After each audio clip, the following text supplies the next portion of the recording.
Hello and welcome to SST only. हम बात करते हैं पेट्रोलियम इन इंडिया की, पेट्रोलियम रिसोर्सेज इन इंडिया की। तो सबसे पहले अगर हम बात करें बच्चे, तो लास्ट टाइम पे हमने कोल देखा था। तो कोल सबसे ज्यादा यूज होता है एनर्जी सोर्स को जनरेट करने के लिए, यानी एनर्जी को प्रोड्यूस करने के लिए। और उससे जो नेक्स्ट यूज होता है वो आता है पेट्रोलियम रिजर्व्स, यानी पेट्रोलियम। यूसेज क्या है इसका? हम हीटिंग के लिए यूज करते हैं इसको, लाइटनिंग के लिए यूज करते हैं, लुब्रिकेंट्स के लिए यूज करते हैं, मशीनरी के लिए। दैट मीन्स इसके जो डेरिवेटिव्स हैं, यानी अगर हम क्रूड ऑयल की बात करेंगे तो क्रूड ऑयल में पेट्रोलियम भी निकलेगा, उसके रॉ मटेरियल्स भी निकलेंगे। मीन्स सारी चीजें क्रूड ऑयल की हम बाई प्रोडक्ट्स भी उसको यूज करते हैं यहाँ पे। इसीलिए पेट्रोलियम रिफाइनरीज को हम नोडल इंडस्ट्री बोलते हैं यहाँ पे, जो कि वाइड रेंज ऑफ इंडस्ट्रीज को सपोर्ट करता है। For example textile, fertilizers, chemical industries in India. Next is geological occurrences. Geography में ऐसे कौन कौन से एरियाज हैं या रीजन्स हैं जहां पे पेट्रोलियम के रिजर्व्स मिल सकते हैं? फॉर एग्जाम्पल एंटीक्लाइंस वाले एरियाज में, फॉल्ट ट्रैप्स में। अब ये जो एंटीक्लाइंस फॉल्ट ट्रैप्स हैं, ये कौन सी रॉक्स में होने चाहिए? ये टर्शरी एज की रॉक्स में होने चाहिए, जो 55 मिलियन ईयर्स वाली है, जो हमने कोल में देखा था बच्चे यहाँ पे। साथ ही साथ फोल्डिंग वाले एरियाज में मिलेगी और एंटीक्लाइंस और डोम्स वाले एरियाज में मिलेगी। सबसे पहले हम इन कीवर्ड्स को समझते हैं इमेज सेकेंड के थ्रू। अगर बच्चे मैं यहाँ पे एक इस टाइप की इमेज बनाऊं, यानी एक माउंटेन्स बनाने की कोशिश करूं, तो सबसे ऊपर वाला जो पोर्शन है, जो अपर पोर्शन है, उसको हम एंटीक्लाइन कहेंगे और यही डोम का भी फॉर्मेशन यहाँ पे हो जाएगा। और जो नीचे वाला पोर्शन है वो सिंक्लाइन होता है, उससे हमें कोई मतलब नहीं, हम एंटीक्लाइन की बात कर रहे हैं। तो ये तो एक चीज हो गई। Second is faults.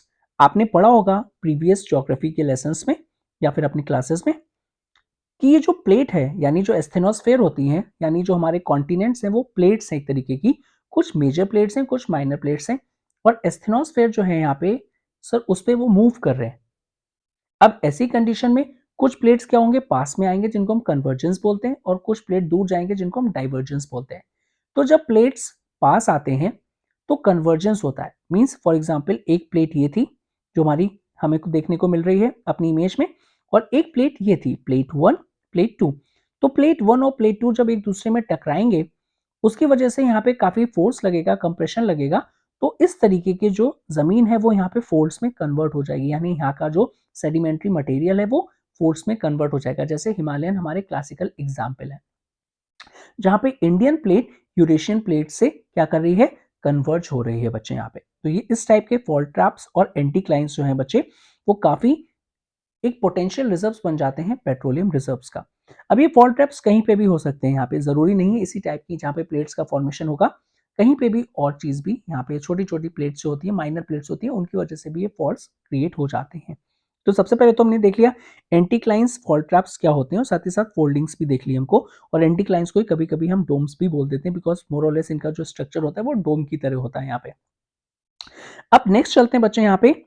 Sir, is trapped in the crest of upfolds, यानी ये जो अपफोल्ड है ना, ऊपर वाला जो अपफोल्ड है जिसको हम एंटीक्लाइंस बोल रहे हैं बच्चे, यहां पे होता क्या है सर, दो एलिमेंट और होते हैं। यानी एक तो पोरस लाइमस्टोन होगा, इसको हम सैंडस्टोन की लेयर भी बोल देते हैं।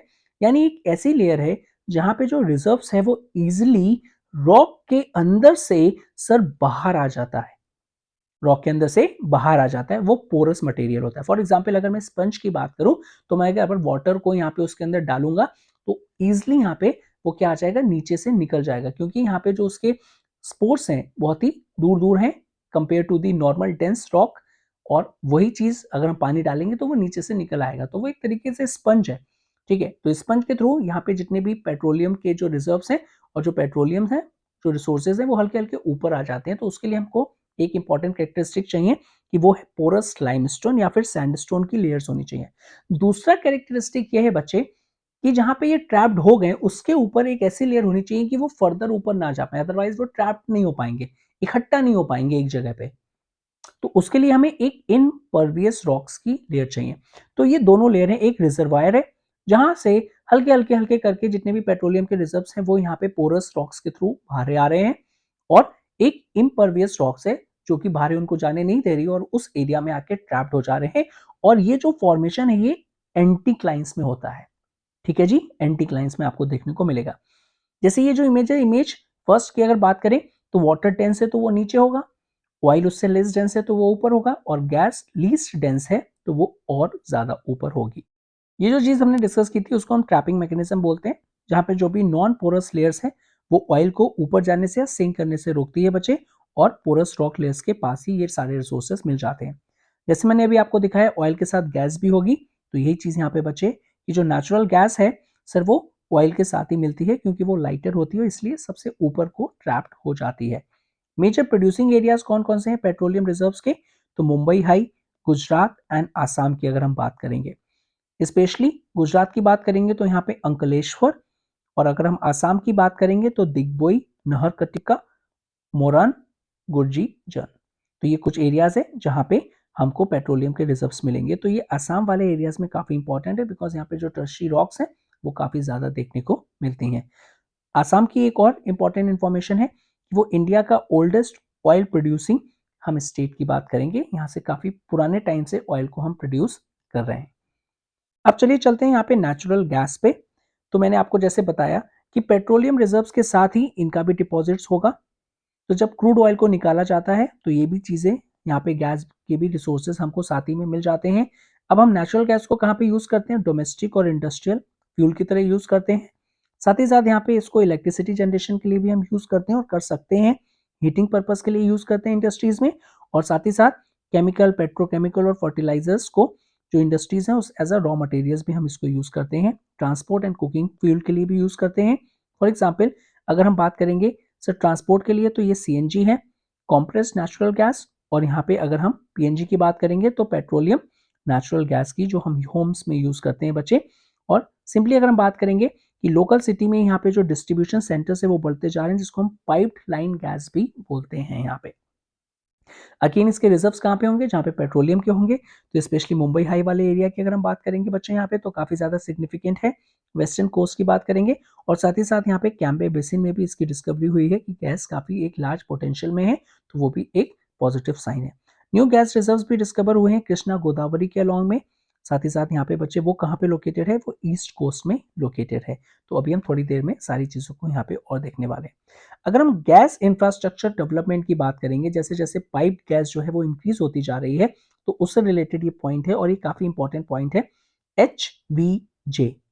ये जो पाइपलाइन है इसका नाम है HVJ। ये रिप्रेजेंट क्या करती है, हजीरा, विजयपुर और जगदीशपुर।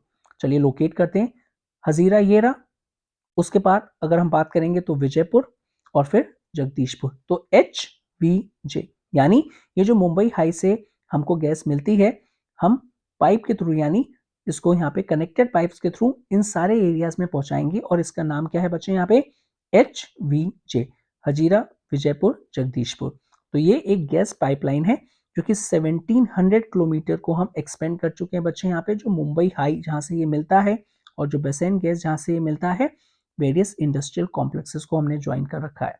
साथ ही साथ अगर हम गेल की बात करेंगे, gas authority of India limited, ये इस पाइपलाइन को कंस्ट्रक्ट कर रही है बच्चे, और साथ ही साथ इंडिया की जो गैस मार्केट का जो डेवलपमेंट है उसके लिए भी ये रिस्पॉन्सिबल है।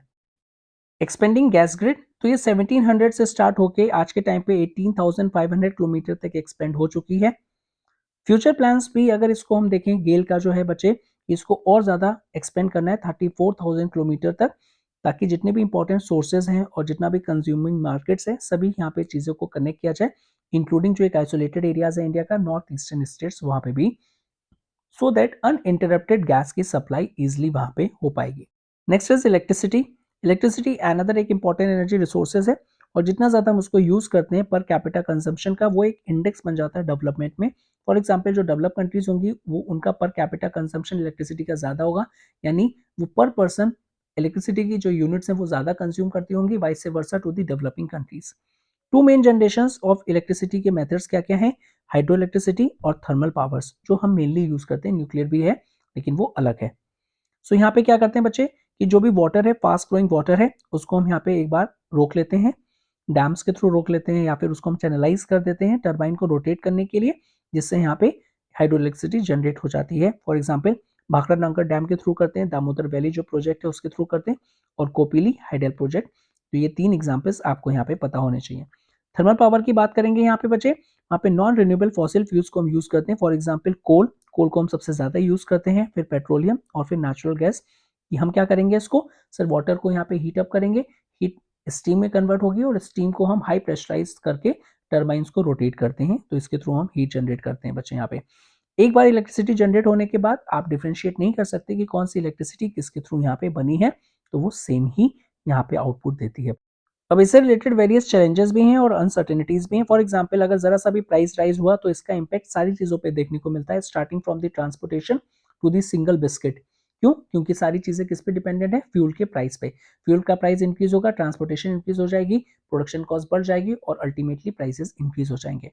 अगर बच्चे कभी शॉर्टेजेस हो जाती है तो हमारी फ्यूचर एनर्जी की जो सिक्योरिटी है उसको भी ये नेगेटिव इम्पैक्ट करेगी। जितना ज्यादा हम ओवर रिलायंस फॉसिल फ्यूल्स पे होते जाएंगे उसकी वजह से चैलेंजेस और अनसर्टेनिटीज तो आएंगी आएंगी, लेकिन जो एक इंपॉर्टेंट 21st सेंचुरी का चैलेंज है वो है इन्वायरमेंटल प्रॉब्लम्स, वो भी काफी इंक्रीज होती जाएंगी। तो इसका एक ऑल्टरनेटिव है कि हम रिन्यूएबल रिसोर्सेज को यूज करेंगे। अब बच्चे रिन्यूएबल और नॉन रिन्यूएबल में काफी ज्यादा आपको प्रॉब्लम्स आ जाती हैं, तो प्लीज कंफ्यूज नहीं होना है। अभी तक जो हम पढ़ रहे थे वो नॉन रिन्यूएबल है, अब हम रिन्यूएबल ऑल्टरनेटिव्स को पढ़ेंगे। तो इन सारे चैलेंजेस को एड्रेस करने के लिए एक ही सॉल्यूशन है कि आप नॉन कन्वेंशनल एनर्जी सोर्सेज को यूज करेंगे। फॉर एग्जाम्पल सोलर एनर्जी हो गया, wind, tidal energy, biomass energy, जो कि वेस्ट मटेरियल से उसको ट्रीट करके निकलेगी। इंडिया में जो ये रिन्यूएबल रिसोर्सेज है काफी ज्यादा लार्ज क्वांटिटीज में देखने को मिलते हैं। फॉर एग्जाम्पल अगर हम सनलाइट, वाटर, विंड की बात करेंगे तो ईजिली वो अवेलेबल है, और ये रीजन है कि हमारे रिन्यूएबल एनर्जी का जो डेवलपमेंट है उसका फ्यूचर काफी ज्यादा ब्राइट है, यानी हम काफी ज्यादा उसको यूज कर सकते हैं। उससे पहले सर एक चीज और देख लेते हैं, न्यूक्लियर और दी एटॉमिक एनर्जी। अब न्यूक्लियर और एटॉमिक एनर्जी के रिसोर्सेज को आप कैसे हार्नेस करोगे? तो सिंपली एटम के स्ट्रक्चर को ऑल्टर करोगे आप, जिसकी वजह से काफी लार्ज स्केल में हीट रिलीज होगी। अब ये टू प्रोसेस के थ्रू हो सकता है, न्यूक्लियर फिजन और न्यूक्लियर फ्यूजन।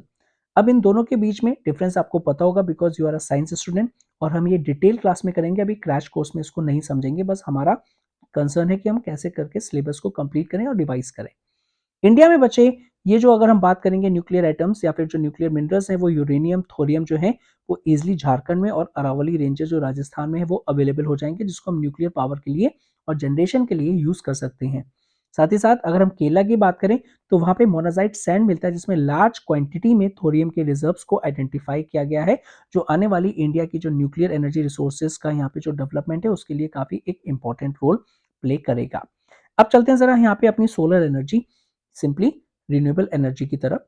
तो हमारे पास बहुत ही ज़्यादा सनलाइट है, मतलब गर्मी में इतनी गर्मी होती है कि क्या ही बताएं कितनी गर्मी होती है। तो इंडिया का जो यहाँ पे वेदर है बच्चे, उसको हमने बात की थी ट्रॉपिकल क्लाइमेट है, जिसकी वजह से यहाँ पे हमारा लार्ज टाइम तक सनलाइट यहाँ पे रहता है, means most of the times अगर हम बात करें ईयर का तो यहाँ पे रहता है, जिसकी वजह से ये अपॉर्चुनिटीज बन जाता है कि हम सोलर एनर्जी को हार्नेस कर पाएंगे। अब सोलर एनर्जी होती क्या, आपने सुन रखा होगा कि जो फोटोवोल्टेनिक टेक्नोलॉजी होती है ये क्या करती है सर, डायरेक्टली यहाँ पे सनलाइट को कन्वर्ट कर देती है इनटू इलेक्ट्रिसिटी में। और ये जो सेल्स हैं, यानी जिसको हम सोलर पीवी पैनल्स बोलते हैं, जिसका मतलब है फोटोवोल्टेनिक टेक्नोलॉजी यहाँ पे ये बोलते हैं। अब रूरल एरियाज में ये काफी ज्यादा इंपॉर्टेंट है बच्चे यहाँ पे, क्यों? क्योंकि रूरल एरियाज में जहाँ पे इलेक्ट्रिफिकेशन नहीं हो पाई थी, यानी बिजली के खंभे अभी तक नहीं लग पाए थे ड्यू टू दी आइसोलेशन और दी जोग्राफिकल के पॉइंट ऑफ व्यू से कि वो पॉसिबल नहीं था, लेकिन वो सोलर एनर्जी की वजह से ये सारी चीजें पॉसिबल हो गई हैं कि वहां पे इंडिविजुअल सोलर पैनल्स लगा के इलेक्ट्रिसिटी को यहाँ पे जनरेट या फिर प्रोवाइड किया गया है। Not only this, large scale solar power plants पूरे इंडिया में इंस्टॉल किए गए हैं, जो कि रूरल हाउस होल्ड्स के लिए काफी ज्यादा बेनिफिट करते हैं, बिकॉज उनका जो डिपेंडेंस है फायरवुड पे, डंग केक्स पे, और वो काफी कम हो गया, जिसकी वजह से इन्वायरमेंट भी कंजर्व हो रहा है यहाँ पे। ठीक है, तो बच्चे हम ये सारी चीजें बोल सकते हैं कि वो जो पहले यहाँ पे फायरवुड और काउडंग्स एनर्जी को जनरेट करने के लिए यहाँ पे निकालते थे, अब वो क्या कर रहे हैं सर, उसको वो एग्रीकल्चर के लिए यूज कर रहे हैं एज अ मैन्योर, जो कि ऑर्गेनिक एग्रीकल्चर का एक इंपॉर्टेंट पार्ट है। Next, wind energy. इंडिया में काफी सिग्निफिकेंट पोटेंशियल है। सबसे बड़े क्लस्टर्स विंड पावर के कहाँ देखने को मिलेंगे, टर्बाइंस कहाँ सेटअप है? तो तमिलनाडु में कोस्टल एरियाज में सेटअप है, और साथ ही साथ अगर हम यहाँ पे बात करेंगे तो गुजरात वाले पोर्शन में भी सेटअप है। तमिलनाडु में सबसे लार्जेस्ट हमको देखने को मिलता है ये cluster, from the Nagercoil to the Madurai. तो ये काफी इंपॉर्टेंट एक एमसीक्यू का फॉर्डर है, और इसको स्टार बना के आप पढ़ेंगे कि किस तरीके से यहाँ पे विंड पावर जो सबसे ज्यादा इंपॉर्टेंट क्लस्टर है। अदर एरियाज, कोस्टल एरियाज की बात करेंगे, आंध्र प्रदेश हो गया, कर्नाटका, गुजरात, केरला, महाराष्ट्र, लक्षद्वीप, ये भी काफी इंपॉर्टेंट विंड फार्म्स हैं जहाँ पे विंड एनर्जी को जनरेट किया जाता है बच्चे यहाँ पे। नगर क्वाइल एंड जैसलमेर की बात करेंगे तो ये काफी ज्यादा रिनोन्ड है, विंड एनर्जी के लिए जाने जाते हैं। तो अगर आपसे कभी क्वेश्चन पूछ लिया कि Nagercoil and Jaisalmer are dedicatedly famous for which of the energy production, तो आपको पता होना चाहिए कि वो विंड एनर्जी से रिलेटेड है।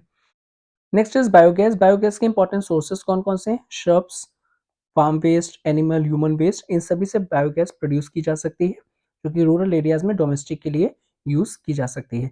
एफिशिएंसी काफ़ी ज़्यादा है इसकी, क्योंकि जो ऑर्गेनिक मैटर का डिकम्पोज़िशन होके जो गैस निकलती है उसी को हम बायोगैस कहते हैं, और इसकी थर्मल एफिशिएंसी भी काफ़ी ज़्यादा हाई होती है। अगर हम कंपेयर करेंगे जो मेन यूज़ करते हैं रूरल एरियाज़ में, केरोसिन, डंग केक्स या फिर चारकोल। ज़रा प्लांट टाइप्स देख लेते हैं। तो बायोगैस के जो प्लांट्स हैं वो म्युनिसिपल लेवल पे, कोऑपरेटिव्स पे और इंडिविजुअल लेवल्स पे इजीली सेटअप किए जा सकते हैं। एक एग्जांपल दे रखा है कि जो कैटल डंग का जो प्लांट है इसको हम गोबर गैस प्लांट्स बोलते हैं, ये रूरल इंडिया में जगह जगह पे सेटअप है। बेनिफिट्स क्या है? ये जो गोबर गैस प्लांट्स हैं ये डुअल एडवांटेज प्रोवाइड करवाते हैं फार्मर्स को। एक तो ये एनर्जी प्रोवाइड करवाएंगे, और गोबर को यहाँ पे डिकम्पोज होने के बाद, गैस को बनने के बाद मीन्स उसमें बैक्टीरियाज को एडअप किया जाता है, जिसकी वजह से जो मैन्योर निकलता है सर वो भी काफ़ी हाई क्वालिटी का होता है, जिसकी वजह से आप एग्रीकल्चर में इस यूज़ करके प्रोडक्टिविटी को इंक्रीज कर सकते हैं और वो ऑर्गेनिक एग्रीकल्चर का यहाँ पे प्रोडक्ट होगा। दिस टाइप ऑफ जो अप्रोच है वो काफ़ी इफिशिएंट है, बिकॉज एक टाइप तो आपको ये हाई क्वालिटी मैन्योर प्रोवाइड करवाती है और साथ ही साथ एनर्जी भी प्रोवाइड करवाती है, जिसकी वजह से आपकी जो डिपेंडेबिलिटी होती है ट्रीज पे यानी फॉडर पे, जो आप जला के उसको एनर्जी प्रोड्यूस करते हो वो भी कम हो जाती है, जिसकी वजह से आप ट्रीज को कम काटते हो और फाइनली आपको मैन्योर भी मिल जाता है, जिसको आप यूज़ करके एग्रीकल्चर की प्रोडक्टिविटी यानी अपनी इनकम को भी इंक्रीज कर सकते हैं। Next is tidal energy. इसको समझने के लिए आपको टाइड्स पता होने चाहिए। टाइड्स आपको पता है, फॉर एग्जाम्पल ये सन है और यहाँ पे मून है। सो सन और मून की जो ग्रेविटेशनल पुल होता है उसकी वजह से यहाँ पे क्या होता है, टाइड्स जनरेट होते हैं। तो सन एंड मून अगर एक ही लाइन में है तो वो सिंपली स्प्रिंग टाइड क्रिएट करेंगे, जो कि काफी ऊंचा होता है। और सन और मून अगर परपेंडिकुलर है तो वो क्या करेंगे, एक दूसरे के ग्रेविटेशनल पुल को क्रॉस कर देंगे, जिसकी वजह से पुल ज्यादा नहीं होता है, तो उस कंडीशन को हम यहाँ पे नीप टाइड बोलते हैं। तो अब जब स्प्रिंग टाइड होता है और फॉर एग्जाम्पल ये फ्लड के गेट्स हैं, तो कोई डैम बना हुआ है वहां पे गेट्स हैं, तो जैसे स्प्रिंग टाइड आता है बच्चे, तो वाटर ऑटोमेटिकली उन गेट्स में स्टोर हो जाता है, और ये जो वाटर है फिर उसको हम चैनलाइज करते हैं जहाँ पे टरबाइन लगा होता है, और ये टरबाइन को रोटेट करके इलेक्ट्रिसिटी को प्रोड्यूस कर देता है। तो ये सिंपल एक लेमेंस लैंग्वेज में टाइडल एनर्जी थी। जरा एनसीईआरटी के अकॉर्डिंगली देख लेते हैं। तो डैम्स में फ्लड गेट्स लगे होते हैं, तो डैम को इस तरीके से यहाँ पे क्रिएट किया जाता है कि उसमें जब स्प्रिंग टाइड हो तो वाटर स्टोर हो जाए बच्चे यहाँ पे हाई टाइड में। सो सिंपली वाटर ट्रैप्ड हो जाता है हाई टाइड में, और उसके बाद गेट को क्लोज कर दिया जाता है, और फाइनली फिर उसको यहाँ पे छोड़ा जाता है जहाँ पे टरबाइन लगे होते हैं, और वो टरबाइन को रोटेट करके इलेक्ट्रिसिटी को प्रोड्यूस करता है। तो जैसे यहाँ पे टाइड फॉल हो जाता है बच्चे यहाँ पे, तो जो फ्लड गेट है उसको यहाँ पे छोड़ा जाता है बैक टू दी सी, जिसकी वजह से एक पाइप के थ्रू यहाँ पे किया जाता है, और पाइप जो है वो एक टरबाइन से कनेक्टेड होता है, वो टरबाइन रोटेट करके पावर को जनरेट करता है। तो सिंपली वही यहाँ पे जो मैंने ब्रीफ में स्टार्टिंग में आपको बताया वही चीज़ है। कौन कौन सी इंपॉर्टेंट लोकेशंस हैं with reference to the tidal energy जहाँ पे हम प्रोड्यूस करते हैं, तो ये काफ़ी इंपॉर्टेंट है। Gulf of Khambhat, gulf of Kutch in Gujarat, Gangetic delta, Sundarban regions of the West Bengal. ठीक है, तो यहाँ पे सारे सारे जो इंपॉर्टेंट लोकेशंस हैं वो आपको पता होने चाहिए। तो ये डायरेक्टली पूछ लिया जाता है कि टाइडल एनर्जी के लिए इनमें से कौन सी पोटेंशियल लोकेशन है। तो वही एक एग्जाम्पल है जो मैंने आपको यहाँ पे बताया कि जो फ्लड गेट्स होते हैं उनको बंद करके वाटर को ट्रैप कर लिया जाता है, और फिर फाइनली जब यहाँ पे लो टाइड यानी टाइड खत्म हो जाता है, फिर जब उसको वाटर को छोड़ा जाता है, रिलीज किया जाता है, तो टरबाइन रोटेट करता है और फिर फाइनली क्या हो जाता है बच्चे, इलेक्ट्रिसिटी जनरेट हो जाती है। नेक्स्ट और जो एक लास्ट और सब टॉपिक है वो है हमारा जियोथर्मल एनर्जी। जियोथर्मल एनर्जी का मतलब होता है बच्चे यहाँ पे, जैसे आपने सुना होगा कि जो अर्थ का सरफेस है वहाँ पे कहीं ना कहीं यहाँ पे जो मैग्मा है वो ऊपर आ जाता है, यानी लावा की हम बात करेंगे। तो वो जो पॉइंट है अगर वो अर्थ सरफेस से बहुत ही पास में है, तो उससे ऊपर वाला जो वाटर है वो काफी यहाँ पे हीटअप हो जाता है, और उस वाटर को अगर कहीं से भी आने की जगह मिल गई तो उसको हम यहाँ पे जियोथर्मल एनर्जी का सोर्स बोल देते हैं यहाँ पे। ठीक है, यानी जियोथर्मल जो एनर्जी है बच्चे, जो अर्थ की इंटीरियर हीट जो है, सो वो कहीं ना कहीं से अगर वो ऊपर आ गई, यानी सिर्फ वो सिंपली सरफेस पे आ गई, तो उस एनर्जी को हम जियोथर्मल एनर्जी बोल देते हैं, जो कि डायरेक्टली अर्थ की इंटीरियर हीट से यहाँ पे आ रही है। तो जैसे जैसे यहाँ पे हम अर्थ के इंटीरियर में जाते जाएंगे वैसे वैसे हीट बढ़ती जाएगी, यानी जितना हम अर्थ के डेप्थ में जाते जाएंगे वैसे वैसे हीट इंक्रीज होती जाएगी, और जो अर्थ है बच्चे वो जैसे जैसे डीपर जाते जाएंगे वैसे वैसे हॉटर होती जाएगी। कुछ रीजन्स ऐसे हैं जहाँ पे ये जो जियोथर्मल का जो ग्रेडियंट है वो काफी ज्यादा हाई है यहाँ पे। ठीक है, यानी कम डेप्थ पे ही हमको ये चीज मिल जाएगी, और वहाँ पे हाई टेम्परेचर हमको मिल जाते हैं शैलो डेप्थ पे। और अगर उनका ऊपर कोई वाटर है या फिर उनके ऊपर कोई एक्वाफायर्स है और उसका डायरेक्टली यहाँ पे अपने अर्थ सरफेस पे डायरेक्टली यहाँ पे आउटलेट है, तो वो जो एनर्जी आती है उसको हम जियोथर्मल एनर्जी को बोल देते हैं, यानी हॉट ग्राउंड वाटर की देख लेते हैं। So ground water in areas में जहाँ पे शेलो डेप्थ पे ही हाई टेम्परेचर आपको मिल जाएगा, तो वो हीट हो जाता है, अर्थ की इंटीरियर हीट से हॉट हो जाता है, और जब बच्चे वो अर्थ सरफेस पे आता है तो वो स्टीम में कन्वर्ट हो जाता है, और इसी स्टीम को हम जियोथर्मल एनर्जी बोल देते हैं। तो ये जो स्टीम है डायरेक्टली आप इसको कनेक्ट करके टरबाइन को रोटेट कर सकते हो, या फिर नॉर्मली हम जो हॉट बाथ है उस टाइप की चीज़ को भी क्रिएट कर सकते हैं, यानी टूरिज्म के लिए भी ये काफ़ी ज़्यादा इंपॉर्टेंट एस्पेक्ट बन जाता है। तो एक तो हम इलेक्ट्रिसिटी को जनरेट कर सकते हैं, वही जो पुराना है कि टरबाइन को रोटेट करना और इलेक्ट्रिसिटी को जनरेट कर देंगे, या फिर हॉट स्प्रिंग का काफ़ी ज़्यादा पोटेंशियल हो जाता है बच्चे।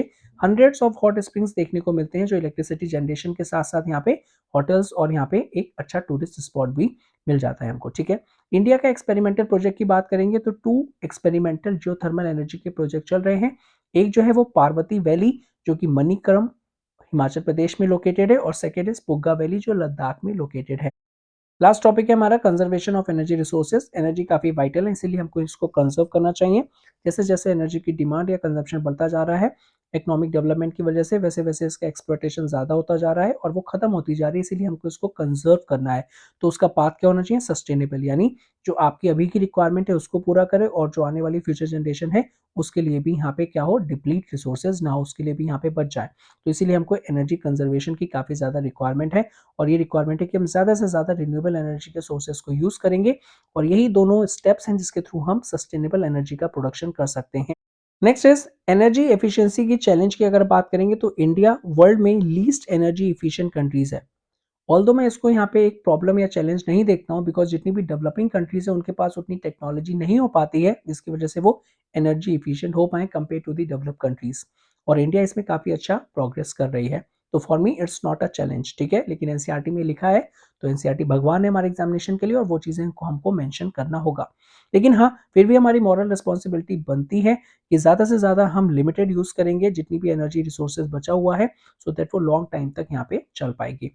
इंडिविजुअल का जो कंट्रीब्यूशन है वो काफ़ी इंपॉर्टेंट है बच्चे, क्योंकि सिटीजन्स जो हैं वही अल्टीमेटली सफ़र करेंगे अगर कोई भी यहाँ पे प्रॉब्लम्स आती हैं with reference to the resources. तो इसीलिए ज़्यादा से ज़्यादा हमें पब्लिक ट्रांसपोर्ट यूज़ करना चाहिए। अगर हमें कभी भी ज़रूरत नहीं हो इलेक्ट्रिसिटी जो भी यहाँ पे चल रही हैं points, for example fans, lights etcetera, उनको हमें बंद करना चाहिए। एनर्जी एफिशिएंट डिवाइसेस को हमको यूज़ करना चाहिए। जैसे आप देखते होंगे कोई भी अगर आप इलेक्ट्रॉनिक प्रोडक्ट लेते हो तो यहाँ पे उसमें स्टार्स की रेटिंग होती है, जितने ज़्यादा स्टार्स उतना मतलब एनर्जी इफिशिएंट डिवाइस है वो यहाँ पे, ठीक है। और ज़्यादा से ज़्यादा हमको नॉन कन्वेंशनल एनर्जी सोर्सेज को यूज़ करना चाहिए। For example energy saved is energy produced. तो ये था इस चैप्टर में minerals energy resources. I hope आपको समझ में आया होगा।